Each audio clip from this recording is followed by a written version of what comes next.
গ্রাম। গ্রাম কথাটি শুনলেই মনে জেগে ওঠে এক অন্যরকম প্রাকৃতিক সৌন্দর্যময় ভালো লাগার অনুভূতি।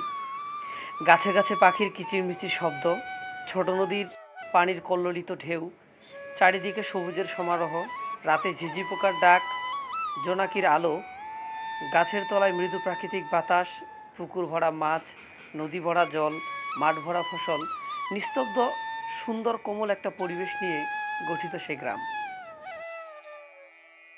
কিন্তু আপনারা এখন যে ডিজিটাল গ্রাম অর্থাৎ গ্রামে বৈদ্যুতিক সংযোগ, ইন্টারনেট, ওয়াইফাই লাইন, পাকা রাস্তা, পাকা ঘরবাড়ি ইত্যাদি দেখছেন, ১০০ বছর আগেও কি গ্রাম এত উন্নত ছিল? অবশ্যই না। চলুন আজকে আমরা জেনে নিব ১০০ বছর আগে গ্রামগুলো কেমন ছিল।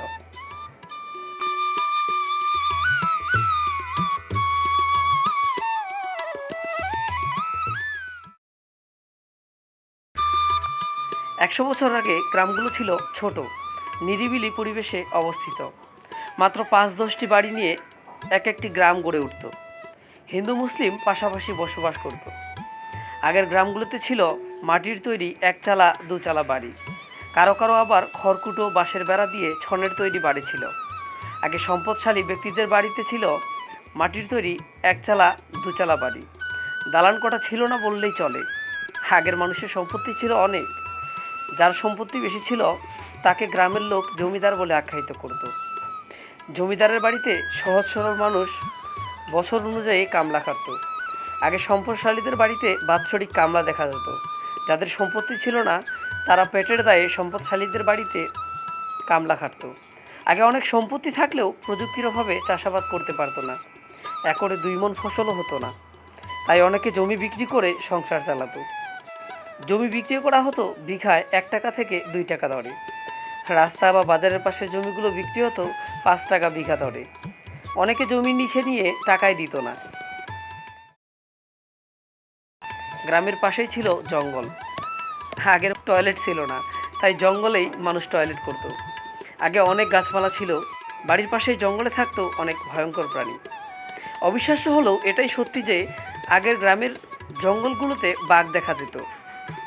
অবাক লাগছে না? দিনে দুপুরে জঙ্গলে বাঘ দেখা যেত। ১০০ বছর বয়সী বৃদ্ধ দাদুর কাছে শোনা যেত গ্রামের পাশে এক সাহসী লোক ছিল, একাই সব জায়গায় যেত, সব সাহসী কাজ করত। একাই একদিন জঙ্গলে গিয়েছিল শুকনো কাঠ আনতে। হঠাৎ ক্ষুধার্ত বাঘ আক্রমণ করে লোকটির উপর। অনেক চেষ্টা করে নিজেকে বাঁচানোর, নিজেকে রক্ষা করতে সক্ষম হয়, কিন্তু পরক্ষণেই লক্ষ্য করে পেছনের অংশে বাঘ আঁচড় দিয়ে মাংস ছুটিয়ে নিয়েছে। পরে ধীরে ধীরে গ্রামের সবাই জানতে পারলে ওনাকে বাঘধরা নামে ডাকত। আগের মানুষের একটা বদভ্যাস ছিল, আসল নামে না ডেকে ছন্দ নামে ডাকতো। যে নাম ধরে ডাকলে বেশি বিরক্ত হতো সে নাম ধরেই মানুষ ডাকিয়ে জ্বালাতন করতো বেশি। আগের মানুষের নামও ছিল অন্যরকম। যেমন যে বাচ্চাটি ছোটবেলায় বেশি কান্না করতো তার নাম রাখা হতো কান্দুরু। যে বাচ্চা হাসতো বেশি তার নাম রাখা হতো হাসা মিয়া। বেশি পাতলা হলে নাম রাখা হতো পেলকেটু। বেশি মোটা হলে নাম রাখা হতো মোটাই। বেশি সুন্দর হলে নাম রাখা হতো সুন্দর বা সুরত আলী। বেশি কালো হলে নাম রাখা হতো কালু, কালা, এইরকম জবের আলী, খবের আলী, চান্দু, টাকলা, কুলে, নসি, খসি, মসি, ভুটিয়া, বড়মাই, ছোটমাই, নুনু, নুন্না ইত্যাদি নামের ছিল শ্রী। আগে গ্রামের কোনো উন্নয়ন ছিল না, গ্রামগুলো ছিল জঙ্গলে ভরা। গ্রামের রাস্তাগুলো ছিল কাঁচা, বর্ষাকালে রাস্তাগুলোতে কাদা হতো আর চৈত্র মাসে বালু উঠতো রাস্তাগুলোতে। আগে গ্রামে কোনো কারেন্ট ছিল না, গ্রামের মানুষ অন্ধকারে থাকতো। রাতে তারা মশাল জ্বালিয়ে রাখতো, বাইরে গেলে হাতে মশাল নিয়ে বেরিয়ে পড়তো। মশালের পর ২ দশক পরে গ্রামের মানুষ কুপি ব্যবহার করত। কুপি কেরোসিন তেল দিয়ে জ্বলে। পরবর্তীতে গ্রামের মানুষ হারিকেন ব্যবহার করত। কুপি ও হারিকেনের আলোতে পড়াশোনা করত। কুপি ও আর হারিকেনের আলোতে পড়াশোনা করে আলোকিত হয়েছে অনেকের জীবন। তারা এখন এসিতে বসে এনার্জি বাল্বের আলোতে অফিসারের দায়িত্ব পালন করে। তারপর মানুষ মোমবাতির ব্যবহার শিখল। তারপরে ৯০ দশকে এলো পেন্সিল ব্যাটারি চালিত লাইট। বড় বড় লাইটগুলো বড় বড় ৩-৪টি ব্যাটারি দিয়ে জ্বলত। আগে গ্রামে কোনো টেলিভিশন ছিল না, মানুষ রেডিওতে খবর শুনত। গ্রামের সকল লোক একসাথে এক বড় বটগাছ বা আম গাছের তলায় বসে খবর শুনতো রেডিওতে। মাঝে মাঝে উর্দু, পাকিস্তানি, হিন্দি গান শুনতো। মুক্তিযুদ্ধের পরে অর্থ সম্পদশালী লোকেরা বাড়িতে সাদা কালো টেলিভিশন ক্রয় করে। টেলিভিশন ব্যাটারি দিয়ে চলতো। সাদা কালো টেলিভিশনে বিটিভি চ্যানেলে প্রতি শুক্রবারে সিনেমা হতো। কয়েক গ্রামের লোক আসতো টিভিতে সিনেমা দেখতে। আগে কোনো মোবাইল ছিল না। মানুষ এক জায়গা থেকে অন্য জায়গায় খবর পাঠাতো চিঠির মাধ্যমে। দূরত্ব অনুযায়ী এক চিঠি গন্তব্যস্থলে পৌঁছাতে সময় লাগতো 15 থেকে 30 দিন। একটি চিঠির উত্তর পাওয়া যেত 25 থেকে 40 দিন পর। একজন মারা গেলে দূর জায়গার আত্মীয় খবর পেত আরও 5 থেকে 7 দিন পর। দূরপাল্লার অনেকেই নিকট আত্মীয়দের শেষ দেখা দেখতে পারত না। তাই আগের মানুষ মেয়ের কাছাকাছি বিয়ে দিত। অনেকেই ঘর জামাই রাখতেন। আগে পয়সা প্রচলন ছিল। আমরা জানি 100 পয়সা সমান 1 টাকা। আগে 1 পয়সায় অনেক কিছু পাওয়া যেত। 10 পয়সা হলে ব্যাগ ভর্তি বাজার করা যেত। আগে যে কোনো জিনিসপত্রের দাম ছিল খুবই কম, তেমন মজুরিও ছিল অতি নগণ্য। আগে গ্রামে গ্রামে ফেরিওয়ালা দেখা যেত।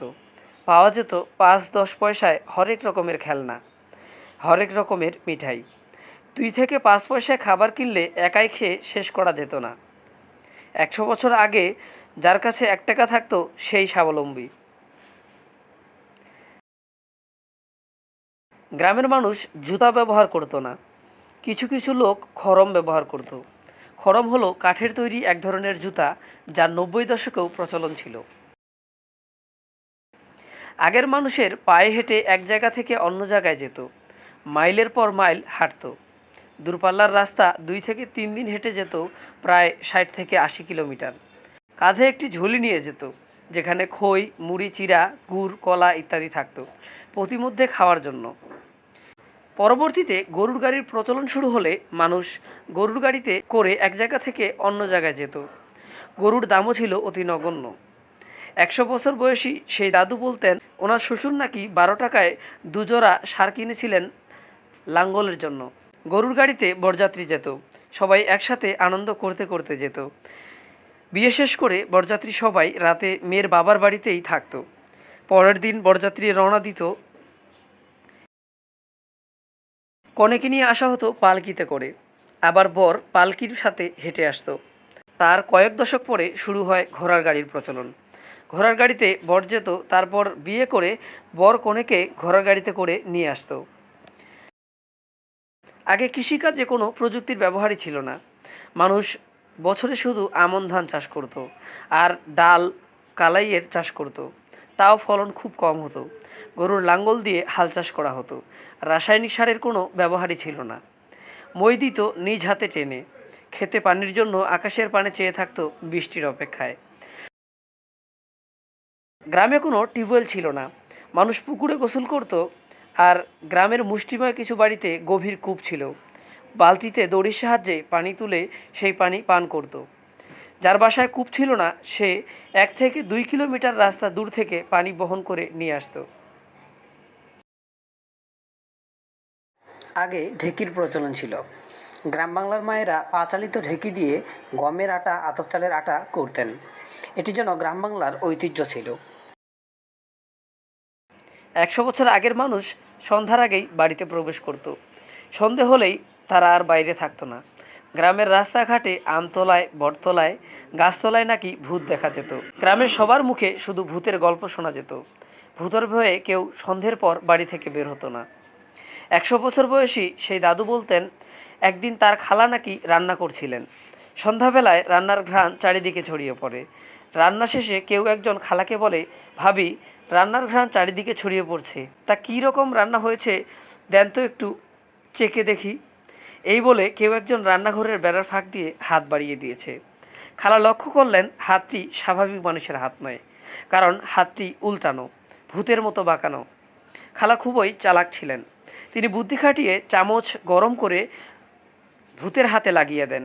ভূত ওমাগো ওমাগো করে চিৎকার করতে করতে হারিয়ে যায়।